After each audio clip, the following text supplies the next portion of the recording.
Urdu album پر videos دیکھنے اور سننے والے معزز ناظرین السلام علیکم۔ ویڈیو شروع کرنے سے پہلے چینل کو سبسکرائب اور ویڈیو کو لائک کرنا بالکل مت بھولیے گا۔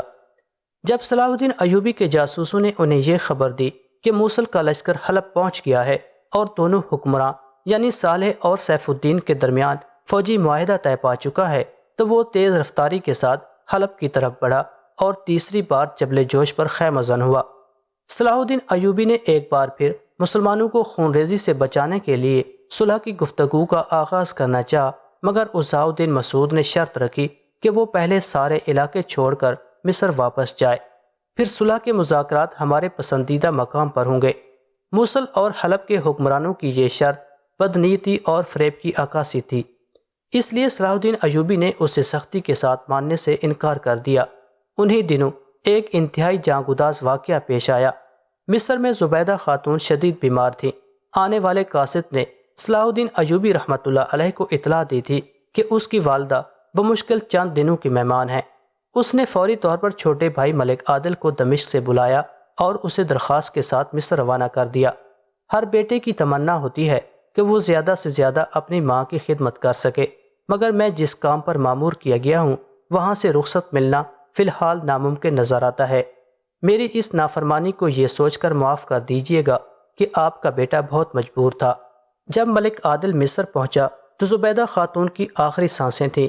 انہوں نے بیٹے کا خط سنا اور آنکھیں اشکوں سے لبریز ہو گئیں، پھر نحیف اور کانپتی ہوئی آواز میں کہا، میں تم سے راضی ہوں بیٹے، اللہ بھی تم سے راضی رہے۔ اس کے بعد کلمہ شہادت پڑھا اور دنیا سے رخصت ہو گئی۔ مذاکرات ناکام رہے۔ عزاء الدین مسعود اور ملک صالح نے افرادی قوت کی زیادتی کے نشے میں قلعے سے نکل کر صلاح الدین ایوبی کے لشکر پر حملہ کیا، مگر بدترین شکست کھائی۔ عزاء الدین مسعود بھاگ کر موصل چلا گیا اور سلطان ملک صالح دوبارہ قلعہ بند ہو گیا۔ آخر محاصرے سے تنگ آ کر ملک صالح نے صلاح الدین ایوبی کو غیر مشروط صلح کی پیشکش کی۔ صلاح الدین تو پہلے ہی اپنے آقازادے کو نمک حرام اور غدار امراء کے نرغے سے نکالنا چاہتا تھا۔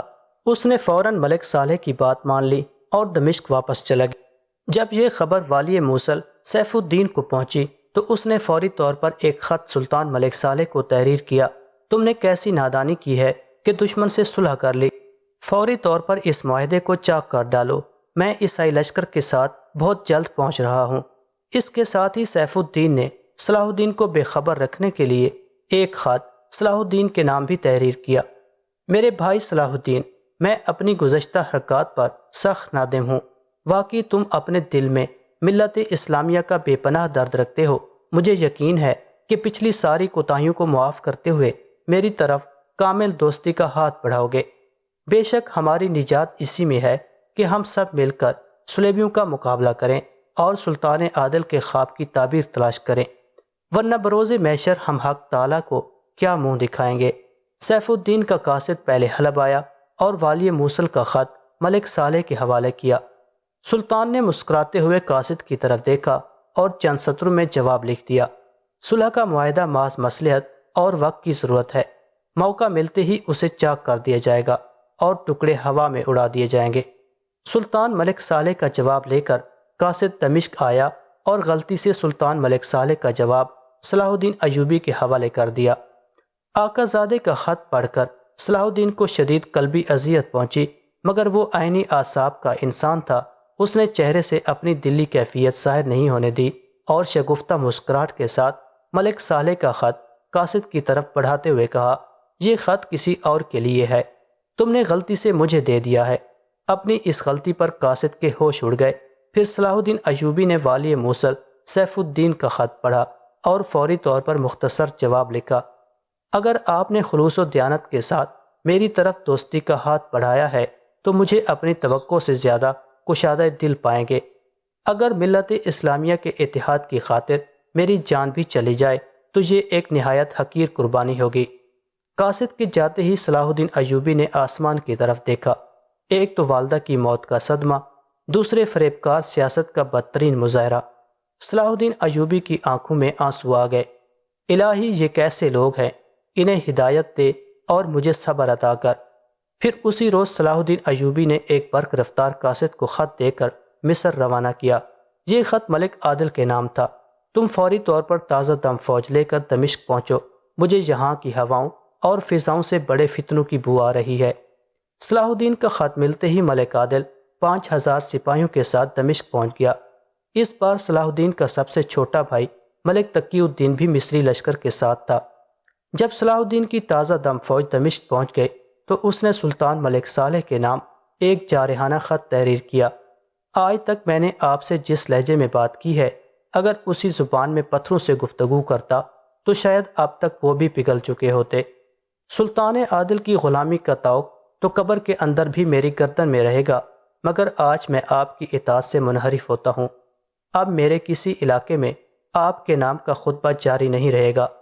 صلاح الدین ایوبی کا خط پڑھ کر کچھ دیر کے لیے سلطان ملک صالح کو سخت تازہ ہو گیا۔ وہ سوچ بھی نہیں سکتا تھا کہ صلاح الدین ایوبی اتنی جلد اس قدر باغیانہ روش اختیار کرے گا۔ اگر سلطان ملک صالح میں ذرا بھی عقل ہوتی اور اس کی فطرت میں غرور و تکبر شامل نہ ہوتا تو والی مصر کو مورود الزام اور قصوروار نہ ٹھہراتا۔ صلاح الدین ایوبی تو سلطان نور الدین محمود زنگی کی وفات کے بعد سے ہی نہ صرف نوعمر سلطان کو سیاست کے پیچ و خم سمجھانے اور غدار امراء سے ہوشیار رہنے کی تلقین کر رہا تھا، بلکہ اپنی طرف سے بھی مسلسل اطاعت و فرمانبرداری کی زندہ ثبوت پیش کر رہا تھا۔ اب اسے ملت اسلامیہ کی محرومی سمجھیں یا پھر خود سلطان ملک صالح کی بدنصیبی قرار دیں کہ اس نے سارے خیر خواہانہ مشورے جھٹلا دیے اور صلح و صفائی کے تمام سنہری موقع گنوا دیے۔ خاندانی عظمت کے جادو میں گرفتار سلطان ملک صالح نے نہ صرف عاقبت نااندیشی ہی کا مظاہرہ نہیں کیا، بلکہ اپنے وفادار ترین شخص کے ساتھ بدترین حرکت کی کہ ملت اسلامی کے نگہبان کو آدم خور حشاشین سے مل کر قتل کرانے کی کوشش کی۔ اب یہ صلاح الدین ایوبی کی انتہائی خوش قسمتی تھی کہ حق تعالی نے اسے دشمنوں کی انتہائی خوفناک سازشوں سے محفوظ رکھا۔ یہی وہ حالات و اسباب تھے کہ جن سے تنگ آ کر صلاح الدین ایوبی نے اپنے آقازادے سلطان ملک صالح کی اطاعت سے انحراف کیا۔ خط بھیجنے کے باوجود صلاح الدین ایوبی نے دل ہی دل میں یہ فیصلہ بھی کیا تھا کہ اگر خط پڑھنے کے بعد سلطان ملک صالح خود چل کر اس کے پاس آتا ہے اور ملت اسلامیہ کے اتحاد کی کوششوں میں اس کے ساتھ تعاون کرتا ہے تو وہ اپنا حکم واپس لے لے گا اور دوبارہ سلطان ملک صالح کے نام کا خطبہ جاری کر دے گا۔ یہ صلاح الدین ایوبی کے خلوص و دیانت کی انتہا تھی۔ وہ سلطان ملک صالح پر سیاسی دباؤ ڈال کر اسے راہ راست دکھانے کی ہر ممکن کوشش کر رہا تھا، مگر سلطان ملک صالح چچا زاد بھائی والی موصل سیف الدین کے پاس پہنچا۔ سیف الدین نے بڑی حیرت سے صلاح الدین کا حکم نما خط دیکھا اور پھر والی مصر کا وہ خط نکال کر سلطان ملک صالح کو دکھایا جو اس نے سیف الدین کے خط کے جواب میں تحریر کیا تھا۔ پھر دونوں بھائیوں میں بہت دیر تک اس موضوع پر گفتگو ہوتی رہی۔ آخر میں سیف الدین نے انتہائی تحقیر آمیز لہجے کے ساتھ اپنی رائے کا اظہار کرتے ہوئے کہا، ایک طرف وہ غلام زادہ تمہارے نام کا خطبہ منسوخ کرتا ہے اور دوسری طرف ملت اسلامیہ کے اتحاد کے لیے اپنی جان کی قربانی دینے کی پیشکش کرتا ہے۔ میں نے آج تک اس سے زیادہ ریاکار انسان نہیں دیکھا۔ یہ کہتے کہتے والی موصل کا چہرہ نفرت و غصے سے سرخ ہو گیا تھا۔ سلطان ملک صالح نے والی موصل کی ہاں میں ہاں ملائی اور صلاح الدین کے بارے میں انتہائی نازیبا کلمات استعمال کرتے ہوئے کہا، برادر محترم، میں تو دمشق گنوا چکا ہوں، اب موصل اور آپ کے دوسرے علاقوں کی باری ہے۔ اگر بروقت صلاح الدین کے لمبے اور لالچی ہاتھ نہیں کاٹے گئے تو پھر کچھ بھی باقی نہ بچے گا۔ سیف الدین بہت دیر تک اس پیچیدہ مسئلے پر غور کرتا رہا، پھر اس نے صلاح الدین ایوبی کے خلاف ایک اور چال چلی۔ سیف الدین نے فوری طور پر اپنے قاصد کو ایک خط دے کر دمشق روانہ کیا۔ وہ خط کیا تھا؟ منافقت اور عیاری کی ایک مختصر داستان تھی جس کا ہر لفظ بظاہر آب حیات تھا لیکن درپردہ زہر قاتل۔ سیف الدین نے صلاح الدین ایوبی کو نہایت محبت آمیز لہجے میں مخاطب کرتے ہوئے لکھا تھا، برادر عزیز، ملت اسلامیہ کے اتحاد کے لیے تمہاری قلبی کیفیات جان کر مجھے ناقابل بیان مسرت حاصل ہوتی ہے۔ اب اس کار عظیم کی تکمیل میں ہمیں لمحوں کی تاخیر بھی نہیں کرنی چاہیے۔ میں تمہیں دعوت دیتا ہوں کہ جلد از جلد موصل چلے آؤ تاکہ تمہاری تجویز کو عملی رنگ دے کر آخری شکل دے دی جائے۔ سیف الدین کی چال یہ تھی کہ اگر صلاح الدین ایوبی اس کے خط سے متاثر ہو کر موصل آتا ہے تو حلب اور موصل کی فوجیں راستے میں گھات لگا کر بیٹھ جائیں گی اور موقع ملتے ہی صلاح الدین کی چند مسلح محافظوں پر اچانک کمی گاؤں سے نکل کر حملہ کر دیں گی۔ نتیجتاً یا تو صلاح الدین مارا جائے گا یا پھر اسے گرفتار کر لیا جائے گا اور پھر اس کے راستے کا یہ بھاری پتھر ہمیشہ کے لیے ہٹ جائے گا۔ مگر سیف الدین کو اس واقعہ کی خبر نہ تھی کہ قاصد کی غلطی سے اس کا ایک خط صلاح الدین ایوبی کی نظروں سے گزر چکا ہے۔ صلاح الدین ایوبی والی موصل سیف الدین کا خط پڑھ کر زیر لب مسکرایا، پھر اس نے بلا تاخیر سیف الدین کے مکتوب کے جواب میں ایک مختصر خط تحریر کیا۔ صلاح الدین ایوبی نے سیف الدین کے سامنے ایک نئی تجویز رکھتے ہوئے تحریر کیا تھا: میں فوری طور پر موصل آنے کے لیے تیار ہوں، مگر اس کے ساتھ ہی یہ میری شرط ہے کہ تمام مسلم علاقوں کے سربراہ آپ کے دارالحکومت میں جمع ہوں گے۔ پھر ایک عہد نامہ تحریر کیا جائے گا کہ کسی مسلم ریاست کا امیر کسی دوسری اسلامی ریاست کے مفادات کے خلاف کوئی کارروائی نہیں کرے گا، اور اگر کسی سربراہ سے یہ جرم سرزد ہوگا تو تمام اتحادی مل کر اسے بھرپور سزا دیں گے۔ صلاح الدین ایوبی نے سیف الدین کی چال اسی پر الٹ دی تھی۔ والی مصر خوب جانتا تھا کہ موصل کا اوباش حکمراں اس تجویز کو بھی قبول نہیں کرے گا۔ جیسے ہی موصل کا قاصد خط کا جواب لے کر دمشق سے روانہ ہوا، صلاح الدین ایوبی رحمۃ اللہ علیہ اپنے لشکر کے ساتھ حما کی طرف بڑھا۔ اپنے سراغ رسانوں کی زبانی صلاح الدین ایوبی رحمۃ اللہ علیہ کی پیش قدمی کی خبر سن کر والی موصل سیف الدین اور سلطان ملک صالح حیرت زدہ رہ گئے۔ سیف الدین بھی صلاح الدین ایوبی کے اس خط کو دیکھتا تھا جس میں اس نے تمام اسلامی ریاستوں کے سربراہوں کا اجلاس بلانے کی تجویز پیش کی تھی، اور کبھی ان جاسوسوں کا منہ دیکھتا تھا جن کی خبروں کے مطابق صلاح الدین ایوبی کا لشکر جمع کی طرف بڑھ رہا تھا۔ اگرچہ سیف الدین اور سلطان ملک صالح پر صلاح الدین ایوبی رحمۃ اللہ علیہ کی نیت اور ارادے کا اظہار نہیں ہوا تھا، لیکن پھر بھی دونوں حکمرانوں نے والی مصر کی پیش قدمی کو اپنے لیے سنگین خطرہ محسوس کیا۔ نتیجتاً حلب اور موصل کی 20,000 فوج تیز رفتاری کے ساتھ حما کے قلعے میں پہنچی۔ سلطان ملک صالح واپس حلب جا چکا تھا، لیکن اس کی فوجی تائید سیف الدین کو حاصل تھی۔ صلاح الدین ایوبی رحمۃ اللہ علیہ گرد و نواح کے تمام علاقوں کا جائزہ لیتا ہوا آہستہ آہستہ آگے بڑھ رہا تھا۔ والی مصر کے منصوبے سے اس کے امراء بھی بے خبر تھے۔ سیف الدین نے کچھ دن تک حما کے قلعے میں قیام کیا، مگر جب صلاح الدین ایوبی رحمۃ اللہ علیہ بیت العراب کے قریب پہنچ گیا، جو حما سے 50 میل کے فاصلے پر واقع تھا، تو سیف الدین بھی اپنے لشکر کے ہمراہ قلعے سے باہر نکلا اور شہر سے 10 میل کے فاصلے پر خیمہ زن ہو گیا۔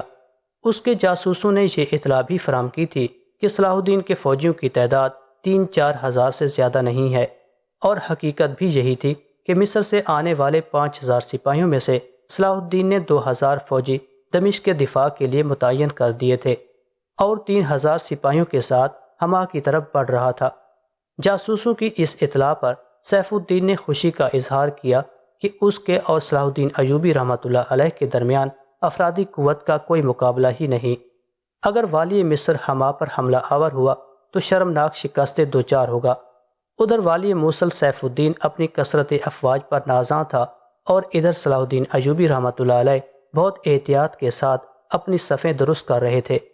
پھر جب والی مصر کی منصوبہ بندی مکمل ہو چکی تو اس نے اپنے قاصد کو ایک طویل خط دے کر سیف الدین کے لشکر کی طرف روانہ کیا۔ جب صلاح الدین رحمۃ اللہ علیہ کا قاصد سیف الدین کے خیمے کے قریب پہنچا تو اسے اندر سے کسی مطربہ کے گانے کی دلکش آواز سنائی دی۔ صلاح الدین ایوبی رحمۃ اللہ علیہ کا قاصد گانے کی آواز سن کر حیرت زدہ رہ گیا اور دل ہی دل میں کہنے لگا، محاذ جنگ اور یہ رقص و سرور کی محفل۔ صلاح الدین ایوبی کا قاصد خیمے کے دروازے پر حیرت و استعجاب میں ڈوبا ہوا بہت دیر تک کھڑا رہا۔ ابھی والی موصل سیف الدین نے قاصد کو اندر طلب نہیں کیا تھا، پھر اچانک مطربہ کے گانے کی آواز بند ہو گئی اور ساز بھی خاموش ہو گئے۔ دراصل واقعہ یہ تھا کہ والی موصل سیف الدین نہ صرف رقص و سرور کا دل دادا تھا بلکہ شراب کار سیاہ بھی تھا۔ اپنے حکمراں کی پر روش دیکھ کر امراء بھی لہو و لعب اور گناہوں کے راستے پر اتنے آگے بڑھ گئے تھے کہ ان کی واپسی ناممکن تھی۔ یہی وجہ تھی کہ جب صلاح الدین ایوبی کا قاصد حما پہنچا تھا تو سیف الدین کے خیمے میں رقص و سرور کی محفل آراستہ تھی، اور اس وقت سیف الدین کے خیمے میں 100 کے قریب گانے والیاں اور اتنے ہی سازندے موجود تھے۔ صلاح الدین ایوبی رحمۃ اللہ علیہ کے قاصد کی آمد کا سن کر سیف الدین نے تمام گانے والیوں اور ساز بجانے والوں کو اپنے خیمے سے چلے جانے کا حکم دیا۔ پھر جب خیمے میں اس کے خاص امراء رہ گئے تو صلاح الدین ایوبی رحمۃ اللہ علیہ کے قاصد کو اندر طلب کیا گیا۔ قاصد نے سفارتی آداب کا مظاہرہ کرتے ہوئے سیف الدین کی خدمت میں مؤدبانہ سلام کے ساتھ صلاح الدین کا خط پیش کیا۔ پھر امیر قطب الدین بن حسان نے صلاح الدین ایوبی کا خط بآواز بلند پڑھنا شروع کیا۔ صلاح الدین ایوبی رحمۃ اللہ علیہ نے مالک حقیقی کی حمد و ثنا کرنے کے بعد اپنے خط کی ابتدا اس مشہور حدیث سے کی تھی: والی موصل کو معلوم ہونا چاہیے کہ مرد مومن ایک سوراخ سے دوبارہ ڈسا نہیں جاتا۔ اتفاق سے میں آپ کا وہ خط پڑھ چکا ہوں جو آپ نے سلطان ملک صالح کو معاہدہ توڑ دینے کے لیے لکھا تھا، اور اس کے ساتھ ہی والی حلب کو یہ نوید بھی سنائی تھی کہ آپ صلیبی لشکر کے ساتھ مل کر مجھے نیست و نابود کر ڈالیں گے۔ اب یہ تو اللہ ہی جانتا ہے کہ کون باقی رہے گا اور کون مٹ جائے گا، کیونکہ اللہ تعالیٰ کی بے شمار صفات میں سے ایک صفت یہ بھی ہے کہ جسے چاہے قائم رکھتا ہے اور وہ جسے چاہتا ہے فنا کر ڈالتا ہے۔ میں نے ملت اسلامیہ کے لیے آپ لوگوں کے سامنے گداگروں کے انداز میں اپنا دامن پھیلایا کہ اس میں زر و جواہر نہیں، خلوص دیانت اور وفا کے وہ دینار اور درہم ڈال دے جس سے قومیں ترقی پاتی ہیں اور تہذیبیں سرخرو ہوتی ہیں، مگر صدحیف آپ حضرات نے میرے پھیلے ہوئے دامن کو ایک گداگر کا کشکول ہی سمجھا۔ اللہ اپنی تمام مخلوقات کے ساتھ میری نیت اور ارادے سے بھی باخبر ہے۔ اب میں اس حقیقت سے بھی باخبر ہو گیا ہوں اور مایوس بھی ہو گیا ہوں کہ آپ حضرات کے زنگ آلود دل و دماغ کو سیکل نہیں کیا جا سکتا۔ یہی وجہ ہے کہ آج میں اس خط کے ذریعے ملت اسلامیہ کے اتحاد کے لیے کوئی سوال نہیں کر رہا ہوں، بلکہ آپ کے سامنے یہ مطالبہ کر رہا ہوں کہ جلد از جلد ہما کا علاقہ خالی کر دیا جائے تاکہ میں اپنے منصوبے کی تکمیل کے لیے آگے بڑھ سکوں۔ واضح رہے کہ اگر آپ نے اہل ایمان کے کشت و خون کے بغیر ہما کا قلعہ چھوڑ دیا تو مجھے بے حد مسرت حاصل ہوگی، اور اگر آپ نے یہی طے کر لیا ہے کہ زمین مسلمانوں کے خون سے تر ہو جائے تو پھر اللہ تعالی ہمارے حال پر رحم فرمائے۔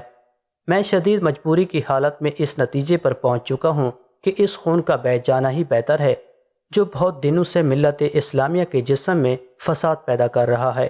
جیسے جیسے امیر قطب الدین بن حسان صلاح الدین ایوبی کا خط پڑھتا جا رہا تھا، والی موصل سیف الدین کی حالت غضب میں اضافہ ہوتا جا رہا تھا۔ پھر جب امیر قطب الدین بن حسان آخری سطر پر پہنچا تو سیف الدین کی قوت برداشت جواب دے گئی اور وہ چیخ کر امیر قطب الدین سے مخاطب ہوا: قطب الدین، ایک پاگل کی لکھی ہوئی تقریر کے ٹکڑے ٹکڑے کر دو۔ امیر قطب الدین نے مسکراتے ہوئے صلاح الدین ایوبی رحمۃ اللہ علیہ کا خط سیف الدین کی طرف بڑھایا۔